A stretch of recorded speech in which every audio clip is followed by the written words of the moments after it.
एक आध आदमी तैयार हो उठवा रही वहाँ रुकने के लिए। ब्रह्मस्पुर आगे हाँ।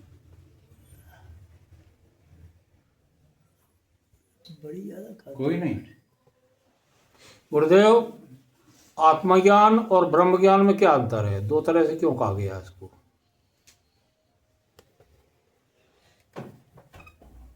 ओ ओ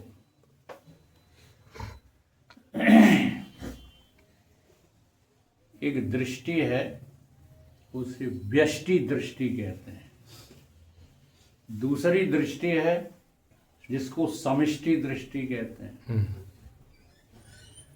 तो जो समष्टि में है वही व्यष्टि में है, या यूं कहो कि जो व्यष्टि में है वही समष्टि में है।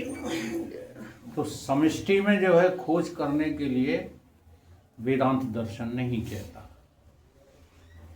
वेदांत दर्शन जो है ये समझाता है कि तुम जो बाहर भटक रहे हो वो सब कुछ तुम्हारे भीतर ही है। अगर तुमको आत्मज्ञान हो गया तो ब्रह्म ज्ञान अलग से थोड़ी करना है।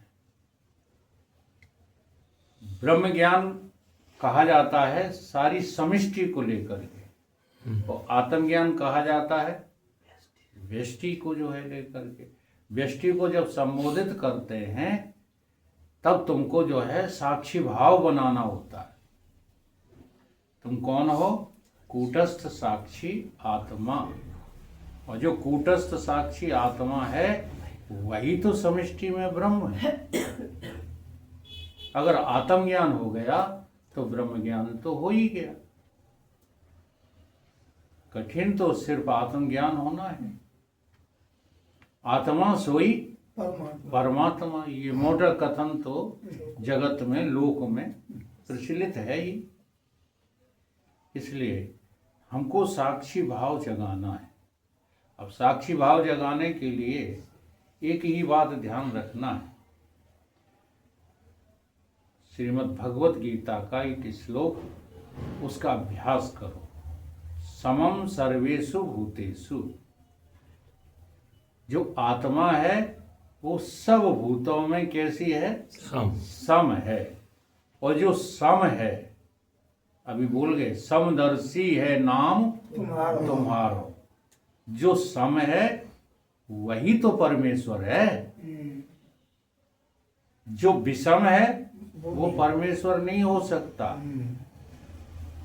वो ईश्वर का अवतार तो हो सकता है, लेकिन वो परम ईश्वर यानी ब्रह्म आत्मा नहीं हो सकता हो। कुछ आ रही बात समझ? अवतार जो होते हैं वो ईश्वर के होते हैं, और जीव का अवतार तो केवल मनुष्य है। और ईश्वर के अवतार मनुष्य भी हैं, और सिंह भी हैं, मछली भी हैं, कश्यप भी हैं, न जाने अनंत अवतार हुए हैं इस संसार में। किसके? ईश्वर के। लेकिन जीव का अवतार तो केवल जो है मनुष्य है। इसलिए गोस्वामी जी ने संकेत दिया है, अहंकार शिव बुद्धि शशि मन चित्त महान, मन रूप सचराचर ये रूप राशि भगवान। मनुष्य का अवतार जीव को ही मिलता है, क्योंकि मनुष्यता से ही, मानवता से ही हम परम तत्व के जानने के अधिकारी हो सकते हैं, और किसी को ये अधिकार दिया ही नहीं गया। सुर दुर्लभ सदि ग्रंथन गावा। देवताओं को भी जो है ये शरीर यानी ये बुद्धि मिलना, क्योंकि उनकी बुद्धि देवताओं की कैसी होती है? भोग बुद्धि होती है। उसमें क्षमता ही नहीं होती इस बात को सोचने की कि हम जो है ब्रह्म हैं। जरूरत ही नहीं पड़ती उनको। ठीक है, तो आत्मज्ञान सबसे पहले, आत्मज्ञान के बाद तब ब्रह्म ज्ञान। तो मैंने जो श्लोक उठाया था, समम सर्वेषु भूतेषु। अब भूत का अर्थ क्या होता है? जिनसे ये सृष्टि निर्मित है, पंच महाभूतों से ये सृष्टि निर्मित है। तो सारी सृष्टि में मैं कैसा हूं? सम। सम। समम सर्वेषु भूतेषु तिष्ठतम परमेश्वरम। और उसी का नाम जो है ब्रह्म है। जो सारी सृष्टि में सम है ना, तो अब उस समता को यहाँ पर देखो। तो यहाँ देखने के लिए जो है दूसरी अर्धाली भगवान ने कह दी। क्या कह दिया? विनश्यस्यु अविनश्यतम य पश्यति स पश्यति। आप किस में देखो? विनश्यस्यु, जो नाशवान चीजें हैं उनमें देखो। रहता कौन है? अविनाशी। नाश होने वाला रहता है। विनश्यस्यु अविनश्यतम, नाश होने वाली जो है चीजों में कौन रहता है? अविनाशी। अविनाशी रहता है। अब उसके तमाम जो है उदाहरण हैं, दृष्टांत हैं। जैसे अनेक बर्तनों में अनेक नाशी बर्तनों में एक अविनाशी कौन रहता है? मिट्टी। घड़ा फूट जाएगा, नाद फूट जाएगी, नाश हो जाएगी, दीवला, मकान, ये सब क्या हो जाएंगे? नाश हो जाएंगे। इनके नाश होने पर भी बचेगा कौन? मिट्टी। अब जरा देखो, जब ये खड़े थे तब मिट्टी नहीं थी। जब ये खड़े थे तब भी मिट्टी थी, और ये नाश हो जाएंगे तब भी मिट्टी तो ज्यों की त्यों रहेगी कि उसका भी नाश हो जाएगा? नहीं। इसी तरह से अनेक उदाहरणों पर ध्यान देते हुए आप अपने में लौट आया करो कि जो चीज जो है यदि यदि विनश्यति, जो नाश होता है वो मैं नहीं हूं। जो नाश होगा, अब उसमें प्राण भी हैं। आपको लगता है कि प्राण जो है नाश हो जाएंगे कि नहीं? अरे छूट जाएंगे, चले जाएंगे। लगता है कि नहीं लगता? नहीं लगता होता तो हॉस्पिटल क्यों भाग के जाते? लगता है। तो इन जो है नाशवान वस्तुओं में अविनाशी तत्व कौन है? अब जब आप जो है परित्याग करके इसके अधिकारी हो जाते हो, परित्याग का मतलब वैराग, जब आप वैराग को प्राप्त हो जाते हैं तब ये फिर चिंतन जो है बनने लगता है। कौन सा चिंतन? कि एक चीज दिखती है और तुम्हारे ही सामने जो है इसके दिखने का अभाव हो जाता है। तो हर वस्तु के भाव और अभाव का गवाह कौन है? ये थोड़ा नए लोगों को जो है समझने में दिक्कत आती है।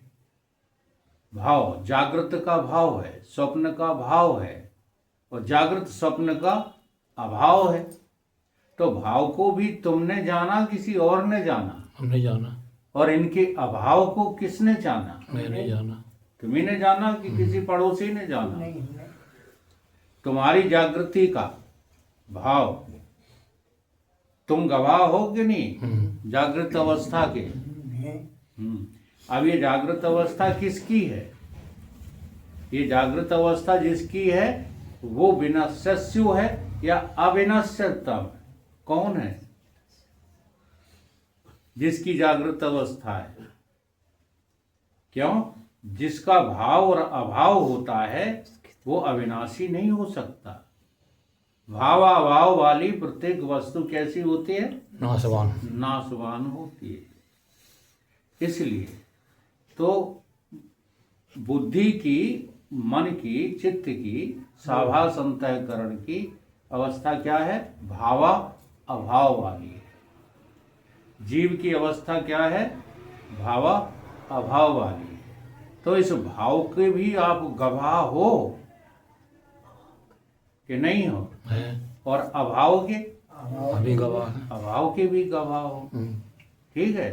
तो इस भावाभाव को समझो नाशवान, विनश्यस्यु। ठीक। और अविनाशी किसको समझो? जो इसका गवाह है। और जो इसका गवाह है उसी का नाम है कूटस्थ। क्योंकि वो कूटस्थ नाम क्यों पड़ा? क्योंकि जब जागृत थी तब भी वो था, नहीं था, और जब सुसुप्ति थी तब भी वो था। जो हर जगह ठसाठस, हाँ, कूटस्थ ठसाठस भरा पड़ा है, उसके अलावा और कोई नहीं। ये तो सब आने जाने वाली चीजें हैं। निहाई पर सब जेवर आते जाते रहते हैं, लेकिन निहाई कभी आती जाती है? जेवरों के साथ उसका भी ट्रांसफर हो जाता है। तो यहां पर उसको गवाह बनाओ। दृष्टांत में दोनों चीजें जड़ हैं और सिद्धांत में दोनों चीजें चेतन हैं। जेवर भी चेतन है। इसको बहुत जो है भजन में आया है तो मैं समझाता रहता हूँ। अलगर उपाधि जेवर है, जो जान रहा सो सोना है। इस तरह न जो खुद को जाना तो जीवन भर का रोना है। अब एक बात बताओ, सोना पता लगा सकता है क्या कि जीवर का भाव हो गया, जीवर का अभाव हो गया है? थर्ड पर्सन को पता है, क्योंकि वो जड़ है। अब वहां थर्ड पर्सन इसीलिए कह दिया है कि इस दृष्टांत को तुम अपने में जरा झांक करके देखो तो जेवर भी तुम ही हो। हाँ, जेवर भी तुम ही हो। जागृत अवस्था किसकी है? तुम्हारी है, किसी और की है? हमारी है। स्वप्न अवस्था, सुसुप्ति अवस्था, इन तीनों अवस्थाओं का भाव और इन तीनों अवस्थाओं का अभाव, इसकी साक्षी। अब साक्षी शब्द जब वेदांत बोलता है तो हमको लगता है जाने कौन से हवा की बात कर रहे हैं, जाने कहाँ लटका है वो साक्षी। अरे भाई, तुम ही तो गवाह हो, नहीं हो? तुम अपने मरने की गवाह हो कि नहीं हो? ध्यान दो, अपनी मृत्यु के गवाह हो कि नहीं? बोलो। वैसे ही मुंह हिला रहे हो, लगता है हैं? हर क्षण तुम्हारी मृत्यु हो रही है और तुम उसके गवाह रहते हो। अगर देखो गवाह बन जाओ, सीधी सी बात है, यह जो गवाह है उसको मैं करके समझ जाओ, हैं? तो जिनकी गवाही दे रहे हो, जो साक्ष्य हैं, उनमें फिर तुम्हारी आसक्ति रहेगी। बस गड़बड़ यहीं करते हो। साक्षी है हम तो, साक्षी है हम तो, और एक सेकंड को भी साक्षी होते नहीं। अगर आप साक्षी हो तो फिर अंधर भसोटा, ये शब्द बहुत जो है जोरदार है। क्यों लगे हो उन लोगों के पीछे जिनके तुम गवाह हो? जिनकी तुम गवाह हो उनको अपना मैं मेरा मानने में क्यों लगे पड़े? क्योंकि अभी गवाह नहीं हो, अभी साक्षी भाव जागा नहीं है। इसलिए अवस्थाओं को ही मैं मेरा कहते रहते हो। इन अवस्थाओं में तुम अवस्थी हो, इन शरीरों में तुम अशरीरी हो कि नहीं हो? इसका नाम है साक्षी। ठीक है। तो जैसे जागृत और स्वप्न और सुसुप्ति हमारी अवस्थाओं के नाम हैं, विश्व, तेजस, ये हमारी अवस्थाओं के नाम हैं। ठीक है। और यही ईश्वर की अवस्थाओं के नाम, विराट, हिरण्यगर्भ और अव्याकृत। तो ईश्वर की अवस्थाएं समष्टि में इन नामों से जाने जाते हैं, विराट, हिरण्यगर्भ और अव्याकृत। और व्यष्टि में हमारी ही अवस्थाओं के नाम हैं विश्व, तेजस, प्राग। हैं तो अवस्थाएं वो भी और ये भी। तो अवस्थाएं जहां भी हैं वहां भावा भाव वाली हैं, और तुम जहां भी हो वहाँ इनकी क्या हो? गवाह। गवाह हो। ईश्वर उसी को कहते हैं जो सदा एक रस है। एक रस का अर्थ है सदा सजग, सदा अपने को और सबको किसके रूप में? साक्ष्य और साक्षी के रूप में समझता रहता है। उसका नाम ईश्वर है और जीव उसका नाम है, जो अपने साक्षी भाव को तो विस्मृत किए हुए है और साक्षी के साथ जो है अपना अटैचमेंट करके कहता है मैं सुखी हूँ, मैं दुखी हूँ, मैं जन्मता हूँ, मैं मरता हूँ, मैं ज्ञानी हूँ, मैं अज्ञानी हूँ। इसलिए आत्मा और ब्रह्म में कोई भेद नहीं है। अगर आप आत्मा को, साक्षी को मैं करके जो है समझ जाओ तो ब्रह्म को अलग से समझने की जरूरत नहीं पड़ेगी। वहाँ केवल गुरु के इशारे की जरूरत पड़ेगी। गुरु जी कहेंगे जो तू साक्षी है ना तत् त्वमसि। असि। वही तो ब्रह्म है, कोई और ब्रह्म थोड़ी। हरि ओम तत्सत।